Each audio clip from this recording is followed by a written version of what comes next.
Good afternoon. This is Kyle Welch with RCR Wireless News. I want to thank everyone for attending Understanding Common Sources of Interference in LTE Networks, presented by Rohde Schwarz. Our presenter today is Paul Denisowski, Application Engineer at Rohde Schwarz. Just a reminder to all of our attendees that within 24 hours of this webinar, we will provide you with a link to the on-demand version of today's webinar. During the webinar, we encourage everyone to submit their questions via the control panel, which will then be asked at the end of the webinar. At this time, I would like to turn the presentation over to Paul. Well, hello everyone, and welcome to Understanding Common Sources of Interference in LTE Networks. My name is Paul Denisowski, and I'm an Applications Engineer with Rohde Schwarz, where I specialize in interference hunting and direction finding. We've delivered a number of webinars on the general principles of interference hunting and direction finding, but in this webinar we're going to concentrate on the most common sources of interference in LTE networks, using real-world examples from fieldwork we've done with network operators around the United States. Let's begin by talking about what we mean by interference hunting. In the most general sense, interference hunting is the art and science of both identifying and locating sources of radio frequency interference. As the number of and the importance of wireless devices increases, the importance of interference hunting is also increased, and this is especially true in the case of cellular network operators. Interference affects our ability to use wireless communication systems, with the effects ranging from a mild decrease maybe in overall network effectiveness, for example, slightly reduced throughput, all the way up to a complete failure of the network. But most interference issues tend to fall somewhere in the middle. Now, generally speaking, there are two phases in interference hunting. The first involves determining that interference is in fact taking place and the rough geographical location of the interferer. In cellular networks, this is relatively straightforward, since the base station statistics, such as uplink RSSI, will often narrow down the location to a single sector or a small number of sectors. This is also what I like to call the driving around phase, since often you have to go out and drive the sector, so to speak, in order to narrow down the location of the interferer. The second phase is what I refer to as the local or walking around phase. At this point, you've typically narrowed down the location of the interferer to about 100 meters or so, maybe a building, and then continue the hunt on foot using portable receivers and handheld antennas. Now, this methodology applies to pretty much all interference hunting, so let's talk about what makes LTE different. LTE stands for long-term evolution and is the predominant 4G cellular technology. The main advantage that LTE offers over 2G and 3G technologies such as GSM, UMTS, CDMA2K, etc., at least from the end user point of view, is better speed and throughput. Some of the original design goals of LTE were to provide up to 300 megabits per second in the downlink and 75 megabits per second in the uplink. LTE also supports much shorter round-trip times, which is important for real-time or near real-time services such as voice over LTE or VoLTE, streaming video, etc. LTE service is currently available throughout the United States, usually from multiple network operators in any given market, and consumers are upgrading in large numbers to LTE-capable devices.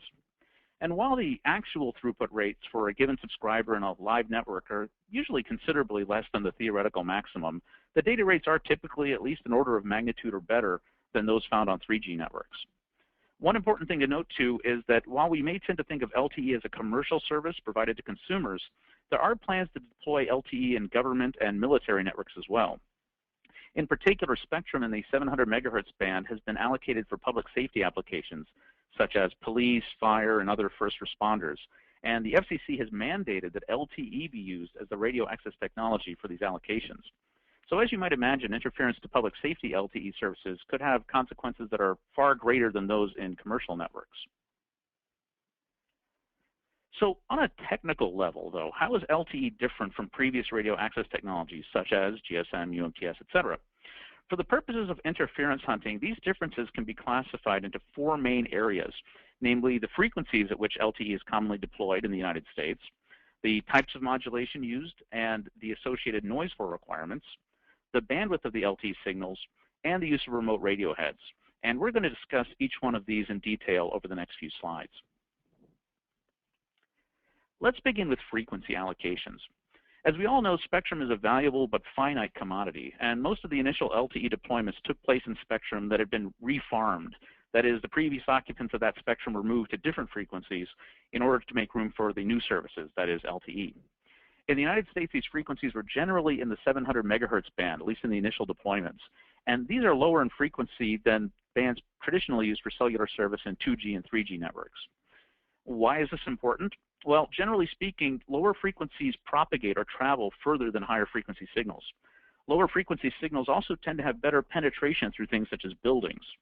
And while this may be desirable in many cases, it also has an important implication in terms of interference hunting in a number of ways.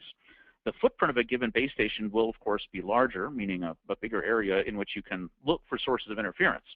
Better propagation also applies to the interfering signals themselves as well. They can travel further and pass through objects better than their higher frequency counterparts. There are plans at present to refarm the 600 megahertz range for use with LTE, and these signals, of course, being lower frequency, will have even better propagation and penetration than those at 700 megahertz. At present, LTE deployments are planned for other bands such as 800, 1700, 2100, or AWS, 1900, 2500 megahertz, and others.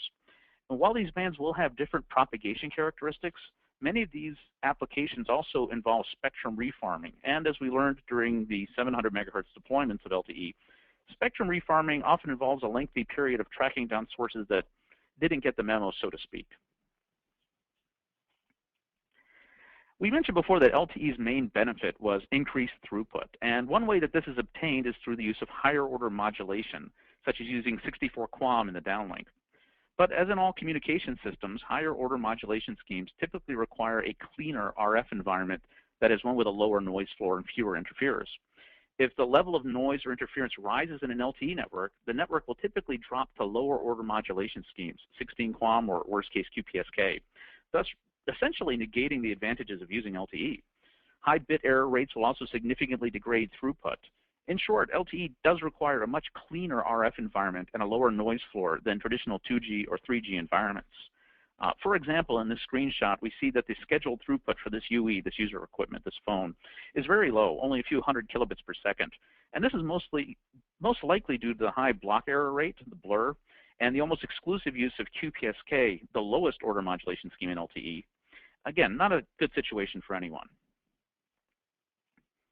Another way that LTE increases throughput is by using wider channel bandwidths. LTE supports different channel bandwidths in order to allow it to fit into existing spectrum allocations. But the trend is towards larger channel bandwidths, such as 10 megahertz or 20 megahertz. And while the use of these wider bandwidths increases the overall performance of the LTE network, this also means a wider range of frequencies that has to be checked for interference. For example, instead of simply looking within a 1.5 megahertz CDMA channel, I now have to search a 10 or perhaps 20 megahertz wide channel. And this places much stricter requirements on the instruments that are used to find interferers in the LTE networks. Ideally, we'd like, of course, our instruments to be as fast as possible in order to cover this entire band, this wider bandwidth, with a very high probability of intercept. In other words, we want to be sure we don't miss anything, especially if what we're looking for are intermittent or low-level signals. In the case of interference to cellular networks, one of the best places to start looking is at the base station itself. Many 2G and 3G base stations have so-called sniffer ports, RF sniffer ports, that allow you to see the spectrum as the base station antennas see it. This is really a tremendous advantage since you can use large band-matched antennas mounted very high above the ground, that is the base station antennas, to look for the interferer. However, many LTE deployments are making use of what are called remote radio heads, where the electronics are all mounted up on the tower and the data is carried to the ground over a fiber optic, usually CPRI-based link. This means that in systems using remote radio heads, we often do not have a way of seeing the interferer from the ground near the base station, and we don't know what kind of signal we're looking for. Some base stations do provide a rough way to view power per LTE resource block, but in many cases, we now have no choice but to drive the sector and search a relatively wide frequency span looking for the interfering signal. There are some other things to keep in mind regarding interference hunting in cellular networks. The most important of these is that interference hunting is almost exclusively an uplink issue. That is, in the spectrum used by the mobiles when communicating with a base station. While it is possible for interference to impair the LTE downlink signals, in practice this is relatively rare and would be difficult to detect without actually turning off the base station. Interference in the uplink generally causes problems because it impairs the base station's ability to hear the relatively weak signals being sent by the UEs. The good news is that the base stations normally can detect the presence of interference in the uplink frequency band. For example, an excessively high RSSI, received signal strength, or poor performance in certain KPIs such as throughput or call retainability In other words, the base station typically knows that some kind of interference is present when that interference takes place in the uplink frequency band. Now let's talk about common interference types in LTE. What are the most common sources of interference in LTE networks in the United States? Based on my own field work and conversations with pretty much all of the network operators, I would say there are 5 main categories of common interferers in LTE networks. And these are spurious emissions, wireless microphones, bidirectional amplifiers, cable egress, and fluorescent lighting. We're going to discuss each one of these in detail with examples taken from actual cases of LTE interference that I found in the field. The first category is the most generic and certainly not specific to LTE, namely spurious emissions. Although different people define this term in different ways, I'm going to use the term spurious emissions to refer to things such as harmonics, intermodulation products, and basically any unintentional emission from an electronic device. Now, it would be very difficult to provide a short description of what spurious emissions look like, since they can have a very, very wide variety of shapes and behaviors. For example, they can be narrowband, such as the example on the left, which happens to be moving back and forth in frequency as well, or they can be wideband, such as the example on the right. They may be constant, they may be intermittent. There's a wide variety of characteristics that they can take on. And while this type of interference is common to pretty much all types of networks and services, there is one LTE-specific aspect that you should definitely be aware of. LTE uses certain portions of its bandwidth, that is, certain resource blocks, to carry control and signaling information. In the LTE uplink, these would be things such as the PUSCH and PRACH channels. And even a relatively weak narrowband interferer can cause significant problems in an LTE network if it happens to fall on these same frequencies that are used for carrying control and signaling information, and therefore impairs the ability of the UE to send control information to the network. And we've seen this in many markets in many different situations, so it definitely is a real potential issue for LTE networks. Here are a few more examples of spurious emissions in LTE networks. The wavy pattern on the left is typical of oscillating signal sources, such as the amplified television antenna shown. It's actually been very surprising to me personally to see how many people are still using these types of antennas to pick up over-the-air television, and how often interference has been traced back to these types of antennas. Note that generally speaking, signals which move back and forth in frequency or oscillate often imply the presence of some sort of oscillating amplifier. The spectrum on the right is typical of a wideband emission caused by a common office printer or copier. Again, in the case of spurious emissions, there's almost no limit as to the kinds of devices that can create interference. Pretty much everything that runs on electricity, anything that has an on-off switch, is a suspect. An excellent example of the somewhat imperfect nature of spectrum refarming is wireless microphones. Although the FCC mandated that the use of 700 megahertz wireless microphones be discontinued following the allocation to 700 megahertz of LTE, it has taken a significant amount of time to locate and remove these microphones, some of which have a surprisingly high output level for a handheld device that runs on batteries. Even the good news is, of course, that these devices generally use narrowband FM modulation, and this simplifies audio demodulation of the signal. With the proper receiver, you can listen to, or in some cases even record the audio, and this is extremely helpful when locating these devices. Audio recording is very helpful in that it's difficult for someone to argue with a recording of their own voice and claim that they're actually not the source of the interference. In this slide, we see a Shure wireless microphone whose transmit range includes the upper half of LTE band 13. Again, not a good situation. Bidirectional amplifiers, BDAS, some people will call them signal boosters, are another very common source of interference in cellular networks, both for LTE and for 2G and 3G networks.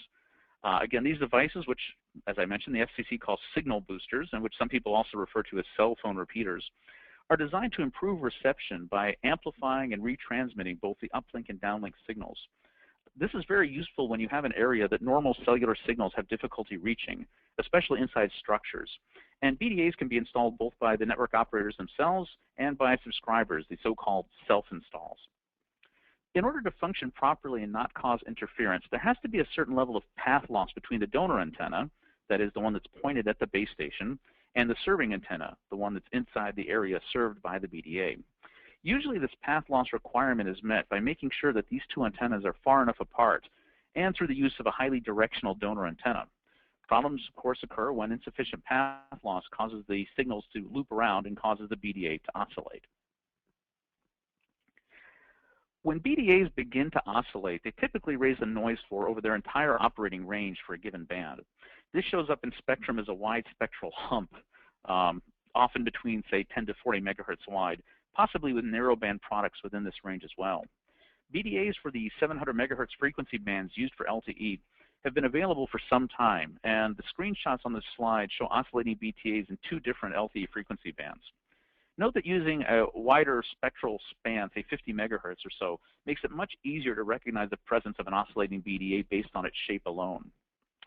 And while we normally detect the presence of BDAs by looking at the uplink spectrum, again where we have most of our issues, it's also possible to detect the presence of a BDA by looking at the downlink spectrum. How? Well, if you enter a building or other area that you wouldn't expect to have very good cellular coverage, and notice that the downlink level begins to increase significantly, this is often a very good sign that some form of BDA is being used in that area. There are also many visual indications that can provide strong clues as to the presence of BDAs. Recall that a BDA requires both a donor antenna, pointed at the base station, and a serving antenna, providing service to the usually indoor area. And therefore, the presence of a directional antennas, such as Yagis, panels, etc., and even some vertical antennas, could be a sign of a BDA installation. This is particularly true for structures with very high attenuation. A Yagi on a concrete or sheet metal building may mean that a BDA is being used to provide service inside of this highly shielded structure. Serving antennas inside of buildings are usually ceiling-mounted dome or panel antennas, although these can be tricky to recognize.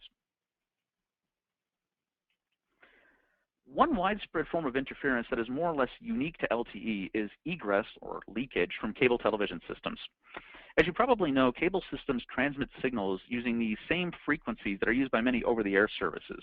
But this does not create any issues as long as these signals remain within the cable. However, signals leaking from cables or other devices can cause interference, and this is particularly true for LTE deployments, especially at 700 megahertz. One of the main reasons that cable egress has become an issue in the United States is that the frequencies used by cable systems typically extend up to at least 750 megahertz, sometimes all the way up to a gigahertz. This means that there's frequency overlap between the signals used by cable systems and at least some of the spectrum used in the LTE bands in the 700 megahertz range. Another reason that this is an important issue is the lower noise floor requirements for LTE. A cable leak into, say, the 850 megahertz spectrum used for GSM would most likely not cause the service degradation that a similar egress level would cause to LTE services. And lastly, the sheer number of cable leaks in an average metropolitan or even rural area means a higher probability of having one near an E-node B. Note too that although cable companies are becoming aware of this issue and are taking steps to address it, their efforts to date have been concentrated on finding analog leakage at VHF aeronautical frequencies, down around 120 to 140 megahertz, and not the digital signals, the QAM channels, affecting LTE at 700 megahertz. And in many cases, the cable companies lack the tools needed to detect these kinds of leaks and will rely on the cooperation of network operators in order to locate them and identify them and verify that they've been fixed. From a spectral point of view, it's very, very easy to recognize cable egress. In the 700 megahertz LTE frequency bands, the cable channels are transmitted as 6 megahertz wide QAM signals with a small guard band between them and roughly equal amplitude across the entire range. As you can see in these screenshots, cable egress has a very distinctive pattern in both spectrum and waterfall diagrams. Once you see spectrum like this, you can be pretty sure what you're looking for. Note too that as opposed to egress at lower frequencies, those VHF aeronautical frequencies we mentioned, cable leakage at 700 megahertz almost always originates from the hardline connected equipment, that is, amplifiers, taps, splices, and the hardline itself. These leakage locations therefore can generate egress at very high signal levels. And one last point about looking at egress. In some cases, we will only see leakage over a very small frequency range. Perhaps only 1 or 2 channels will be visible. This typically occurs at the upper end of the spectrum, and although we're still studying exactly why that happens, we believe that it has to do with the nature of the fault, that some cracks, for example, act like a slot antenna and only let through higher frequency signals. The important thing here is that you check the entire frequency range for cable egress and not simply verify that egress is or is not present at one channel or one frequency. In addition to being very easy to recognize in spectrum, cable egress is also somewhat easy to find because there are a limited number of locations that cable signals can be coming from. If you're seeing cable signals, they must be coming from part of the cable TV infrastructure. As mentioned before, the most common physical sources of egress from cable systems are the lines, taps, and amplifiers, anything connected to the hard line. Leakage from taps and amplifiers is usually caused by loose covers. Unterminated lines, such as the one in the picture here on the bottom right, can actually act as antennas, creating very widespread egress issues. Damage to cables can also come from a variety of sources. The bottom left picture shows damage to a cable caused, believe it or not, by an animal chewing on it. Far more frequent occurrence than you might suspect. Please keep in mind also that cables may be overhead or may be buried, and in some cases we've seen underground cable breaks that can lead to substantial egress levels over the air. Although it's not the biggest source of interference in LTE networks, fluorescent lighting is certainly the best known source of interference, at least to the general public. The mainstream media has reported quite a few cases of fluorescent lighting interfering with LTE networks, and in some cases this has led to intervention and even fines. On the technical side, the interference generated by fluorescent lighting systems is actually caused not by the light bulbs themselves, but by the associated ballasts. And despite the fact that many of these stories in the mainstream media will report that the ballast from one particular manufacturer, who will remain unnamed, is often the culprit, the fact is we've seen LTE interference from a wide variety of ballast types and manufacturers. Unfortunately for the owner of these ballasts, there's really no easy way to fix the interference they generate, and the ballasts usually have to be replaced. Like most forms of interference generated by unmodulated signals, unintentional signals, the spectral characteristics of interference generated by fluorescent lighting ballasts can vary significantly in terms of their frequency, power, and width. Generally speaking, the emissions are roughly 200 kilohertz wide and are often slightly frequency unstable, at least in my experience. In some cases, the signals that are causing interference in the 700 megahertz LTE bands are actually harmonics of lower frequency emissions from these ballasts, in which case it's often easier to track down the fundamental or lower order harmonics, since it will be more powerful and will tend to propagate further than the higher frequency harmonics, say at 700 megahertz. One final note is that in some cases, time of day is a good indicator that interference is being generated by fluorescent lighting, especially if the interference only occurs at night, on rainy days, etc. Now, we've gone over the most common forms of interference currently seen in LTE networks, but I'd like now to discuss some of the forms of interference that we're most likely to see in LTE networks moving forwards. Obviously, it's difficult to predict how important or how widespread these potential interference sources will be, but I feel fairly safe in stating that there will be plenty of real-world examples of these interferers within the next 18 to 24 months, perhaps in time for the next webinar. While it's not a source of interference per se, spectrum refarming will continue to play an important role in LTE interference issues in the near future. As I mentioned previously, spectrum clearing is never 100% effective, so making sure that previous users are vacated from refarmed spectrum will continue to be important. LTE's frequency flexible bandwidths allow deployment in bands currently used by 2G and 3G networks, but one should keep in mind that these older radio access technologies tend to be more tolerant of noise and other interferers than LTE. What this essentially means is that just because a band is working fine for GSM doesn't mean that it will work fine when that spectrum is switched over to LTE. One of the main features of LTE Advanced, also known as Release 10, is the use of multiple component carriers to increase bandwidth and throughput, something referred to as carrier aggregation. What this means from an interference hunting point of view is that the performance will now depend on signals in multiple bands, possibly separated by substantial distances in frequency. And therefore, interference hunters will be required to police multiple bands.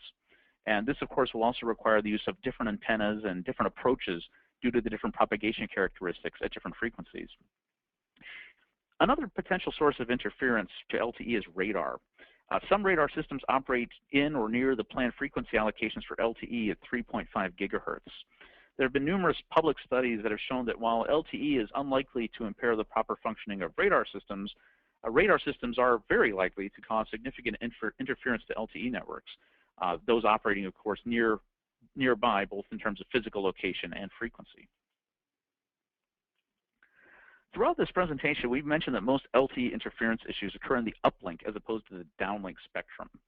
At present, the vast majority of LTE deployments in the United States are FDD, or frequency division duplex, meaning that the LTE uplink and downlink are in physically separate frequency bands. In addition to the FDD method of running LTE, the LTE standards also specify a mode of operation called TDD, or time division duplex, in which the uplink and downlink signals share the same spectrum divided by time.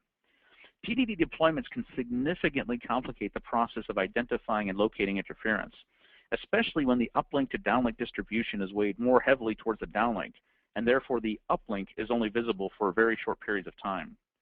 When interference hunting in so-called TD-LTE networks, it may in fact be necessary to turn off the affected E-node B or sector in order to be able to see the uplink interference.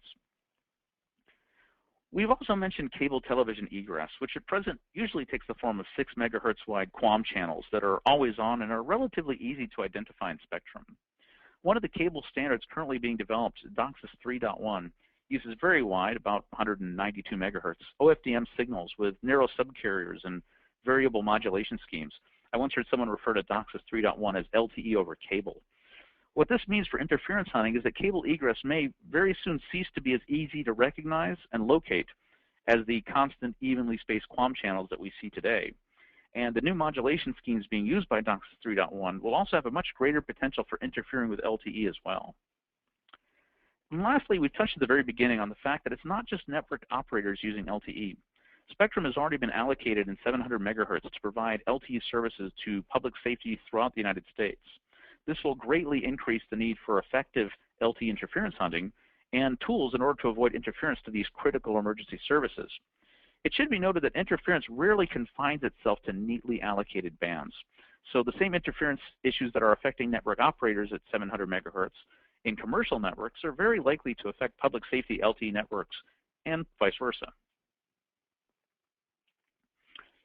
And while we've mentioned that LTE networks have more stringent requirements than 2G and 3G technologies in terms of noise and interferes, the LTE networks tend to be more sensitive to interferes at lower levels as well.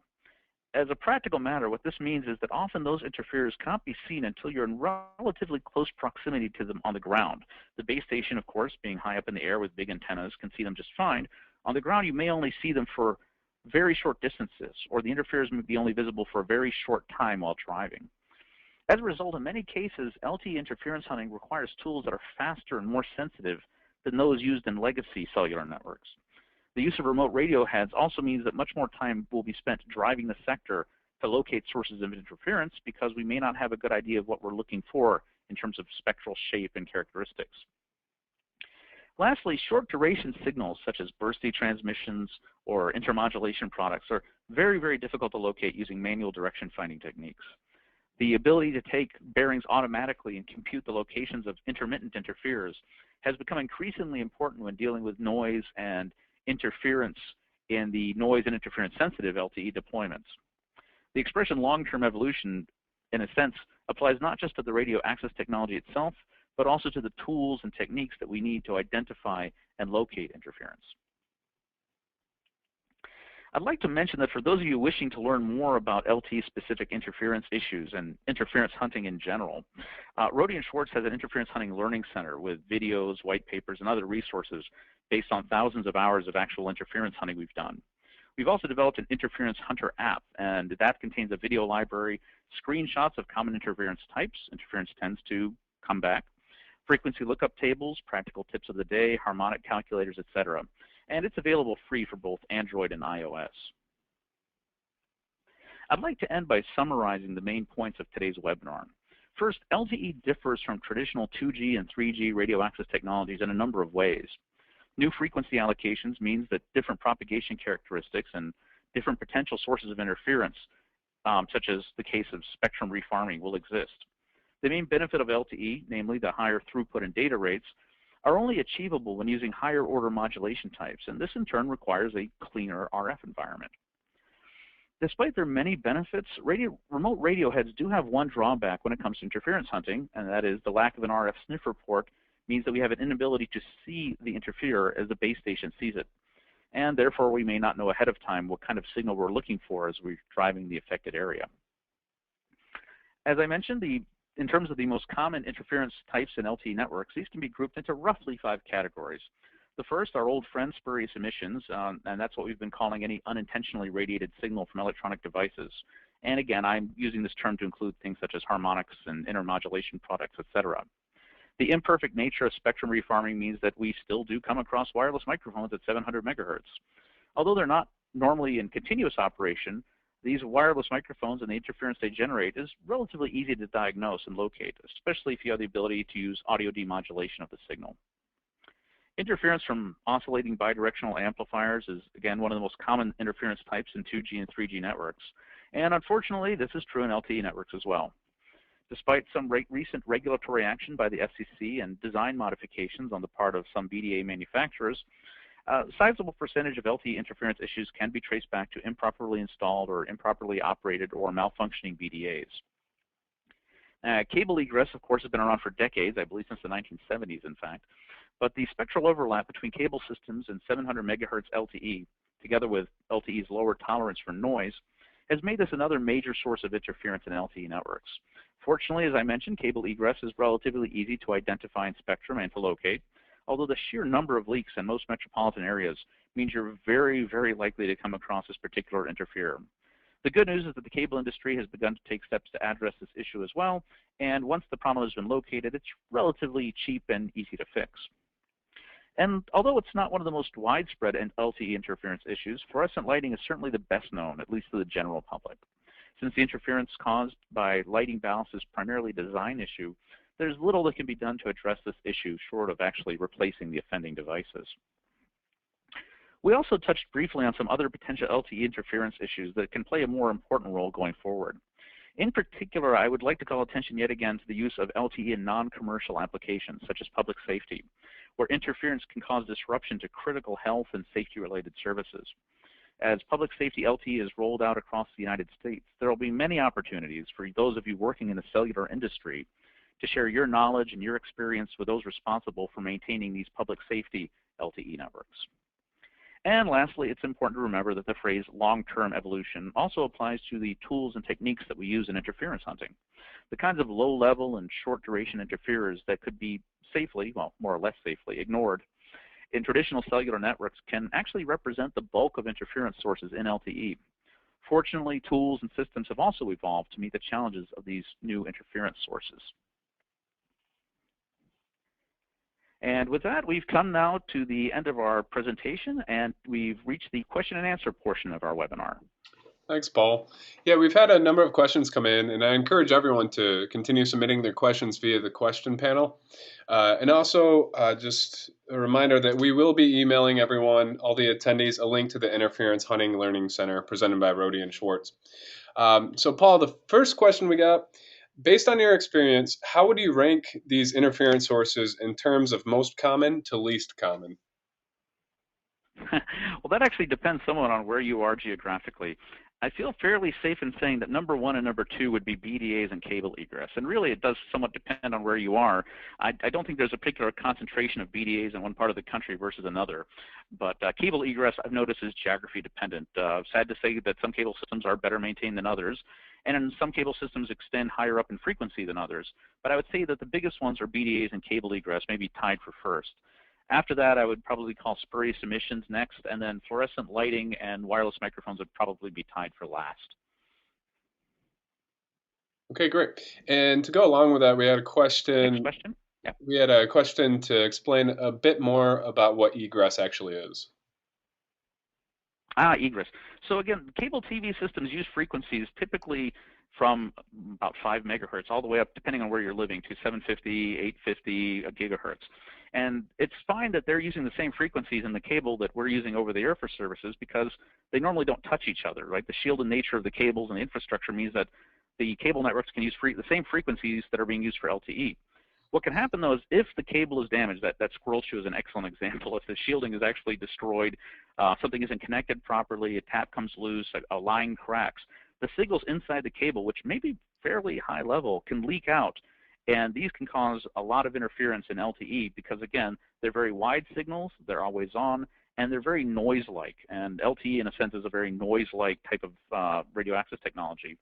So what we tend to mean here by egress is signals coming out of a cable television system, getting out into the air and getting into the allocated frequency ranges for LTE.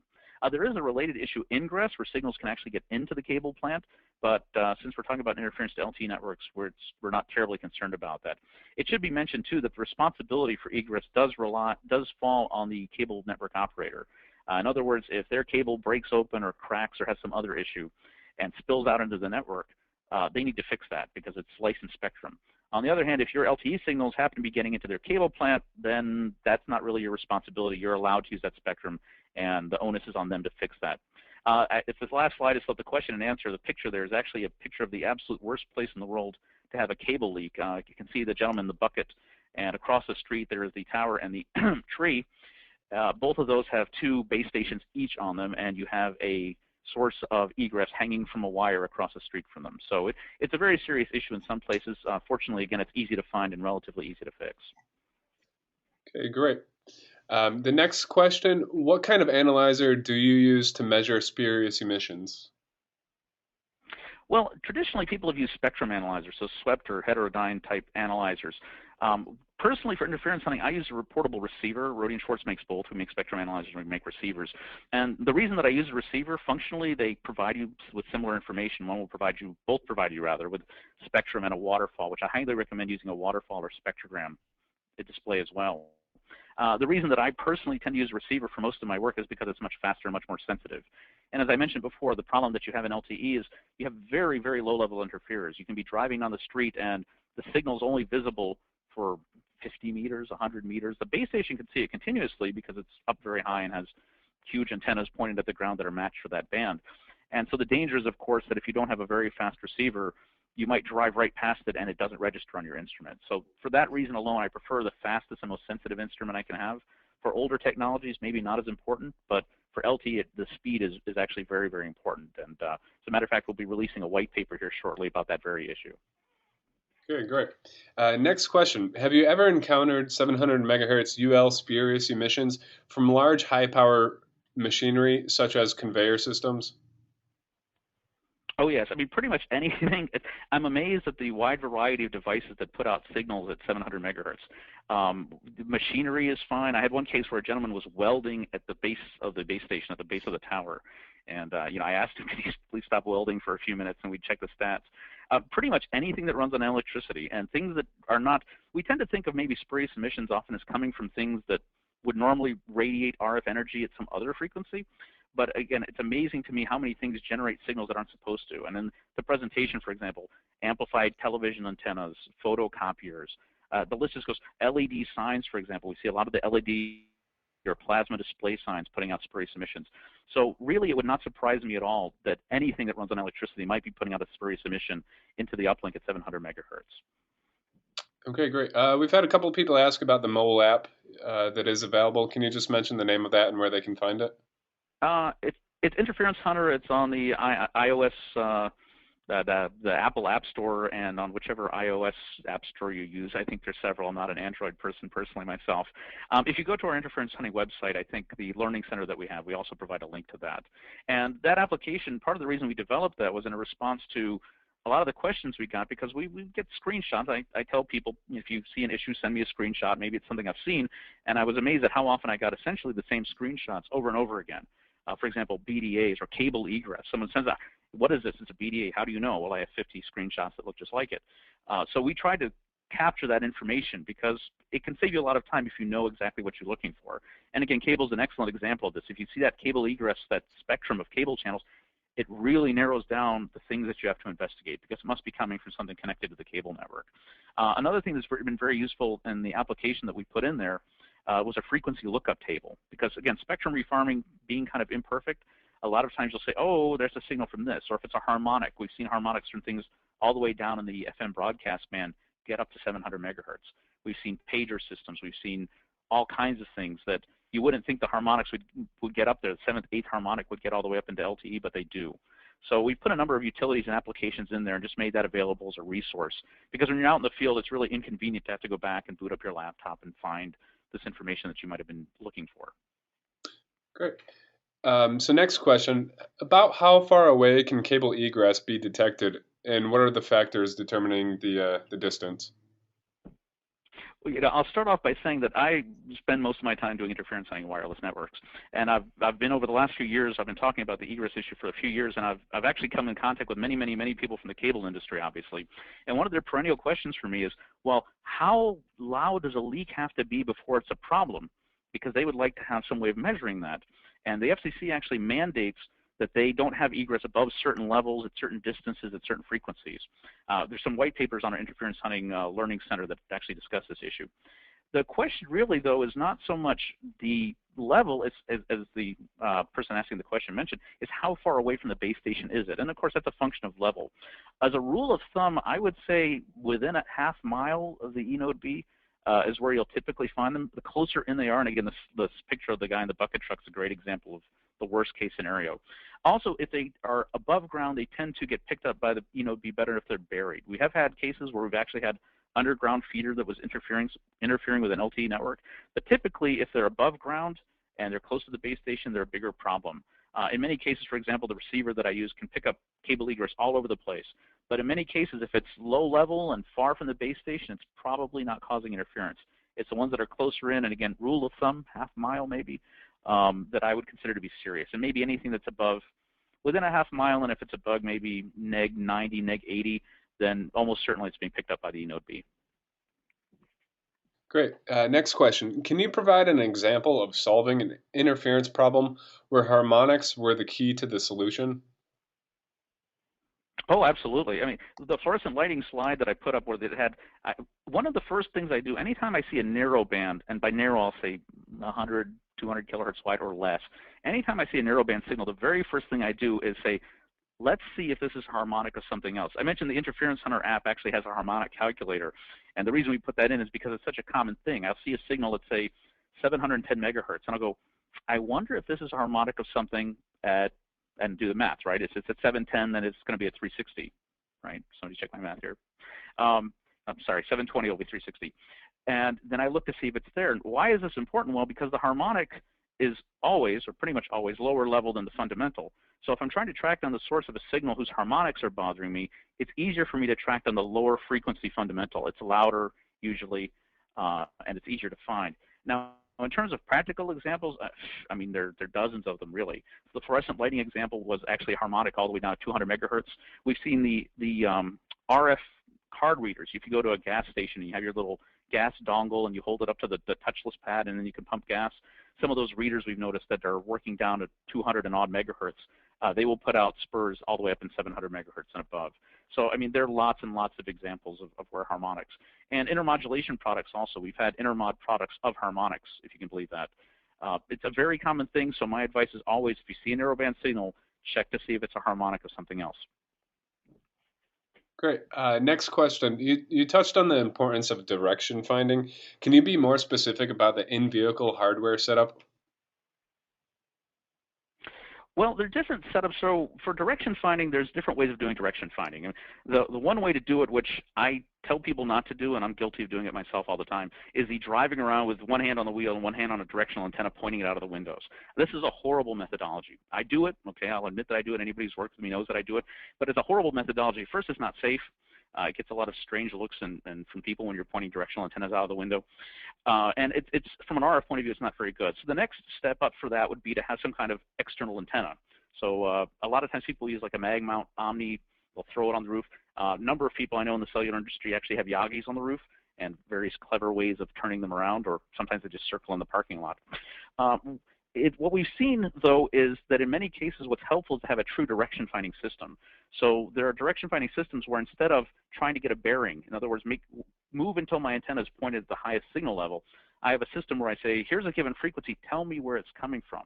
So instead of waving my antenna around or driving around in circles in the parking lot, I type in a frequency and it goes, oh, it's coming from that way at 75 degrees or 112 degrees. And those systems are very useful, especially if they're coupled together with software that can automatically do the triangulation or do a computation of where the likely position of the interferer is from. In LTE, I've seen this a number of times that you'll have a very short duration signal. I was in, probably shouldn't mention the city. I was in a city and we had intermodulation products that was mixing between a local pager and NOAA weather radio. And if you did an audio demodulation, you could hear that it's intermod. You could hear that it's mixing signals.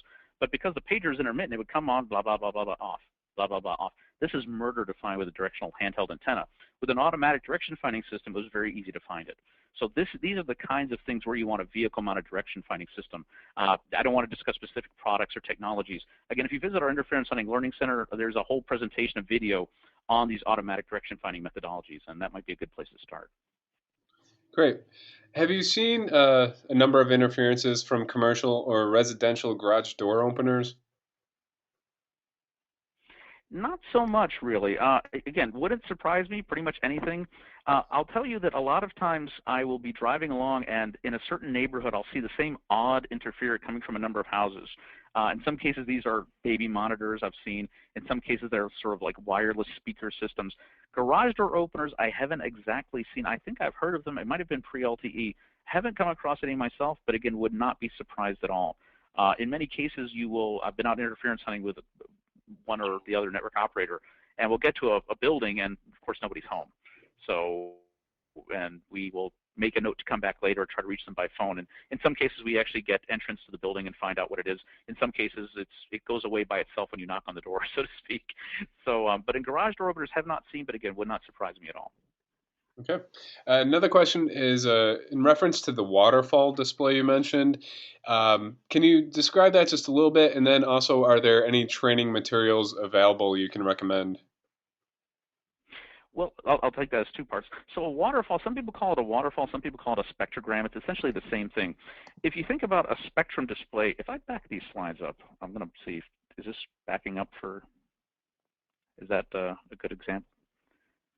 I don't know if my slides backed up for the participants or not. Yeah, it But did. It did. in a spectrum dispute, what you see is you see amplitude versus frequency. So the horizontal axis is frequency and the vertical amplitude. And pretty much I think everyone on this call understands that. In a waterfall diagram, the x-axis is still frequency. But what you have is the signals, and the reason it's sometimes called a waterfall, start at the top and move down. It's hard to see this on a still screenshot. And what this does is it captures the behavior of signals over time. So the vertical axis is time, usually newest at the top, oldest at the bottom. The horizontal axis is frequency, and intensity, the level, is represented by color. So for example, as you get closer to red, that's a hotter color. That's higher levels of amplitude. As you get closer to blue or black, or however you've configured it, that's lower levels. I highly recommend, and you'll notice every single screenshot I put in this presentation has the combination of a spectrum plus waterfall or spectrogram view. And the reason is because, well, a couple of reasons. First of all, it shows you the behavior over time. If you have, for example, a signal that is oscillating over time, you can see that very clearly in a spectrogram. You'll see the signal moving back and forth. If you have an intermittent signal, the one that comes on and then goes away, comes on and goes away, you'll see this preserved in the waterfall or spectrogram for some period of time, usually half a minute or so. It depends on the settings. And to me, this is very, very useful because as I'm driving, and there's a lot more driving in LTE than the previous technologies, I don't have to do a true person drive, and I don't have to stare one eye on the road, one eye on the instrument, which is not safe. I can glance down at the instrument every 10, 15 seconds and see, did anything change in the waterfall? If it did, then within the last 10, 15 seconds, I was close enough to whatever I'm looking for, turn around, go back and look for it. In terms of training materials for it, one of my little pet peeves is there are absolutely no books on interference hunting that are really useful to people in our industry. We do have a number of white papers, and I assume other people have white papers as well. We also do offer classes, or classes are available on this. Really, the best thing to do is to just spend some time looking at waterfalls. It's usually very intuitive once you understand what you're looking at. And I've never met anybody who started using a waterfall or spectrogram who did not use it regularly after that. It's really a very, very powerful tool, especially in LTE networks. Great. Another question coming in. Is deliberate interference a big issue in LTE networks? Yeah, deliberate interference. So by deliberate interference, I'm assuming that's what's being meant here is jamming.